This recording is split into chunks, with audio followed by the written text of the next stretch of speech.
மாம்சம் ஒன்றுக்கும் உதவாதான். வேத வார்த்தையோ ஆவியாய் இருக்கிறது, ஜீவனாய் இருக்கிறது, நன்மையை கட்டளையிடுகிறது.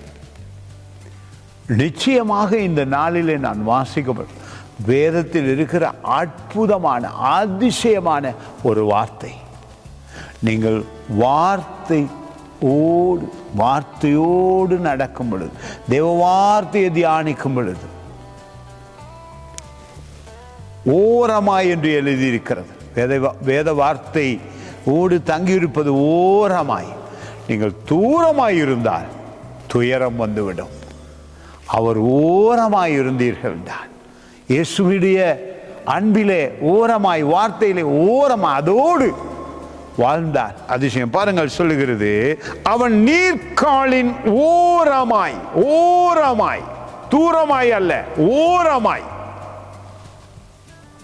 நாட்டப்பட்டு தன் காலத்தில் தன் கனியை தந்து இலை உதிராதிருக்கிற மரத்தை போல் இருப்பான். அவன் செய்வது எல்லாம் வாய்க்கும். நீங்கள் ஓரமாயிருக்க பழகி கொள்ள வேண்டும். வேதத்தோடு வாழ பழகி கொள்ள வேண்டும். ஓரமாய் இருப்பது என்பது பை த ரிவர், தேவ வார்த்தையில் வளரும் பொழுது, கூடவே இருக்கும் பொழுது, வார்த்தையை தியானிக்கும் பொழுது அதிசயமாய் இருக்கும். ஆனால் தூரம் போகாதீர்கள்.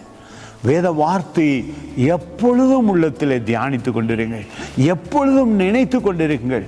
அப்பொழுது நீங்கள் செய்வது எல்லாம் அற்புதமாய், ஆசீர்வாதமாய் இருக்கும். உங்கள் உடலிலே ஆரோக்கியம், வேத வார்த்தை மருந்தாய் இருக்கிறது, ஆரோக்கியம் உண்டு பண்ணும், அழிவிலிருந்து தப்புவிக்கும், உங்களை தூக்கி எடுத்து செல்லும், பாதுகாக்கும். எல்லா நன்மையும் உங்கள் வாழ்க்கையில அனுபவிக்க ஆரம்பிப்பீர்கள். எப்பொழுது? ஓரமாய் வார்த்தையில் இருக்கும் பொழுது. God bless you.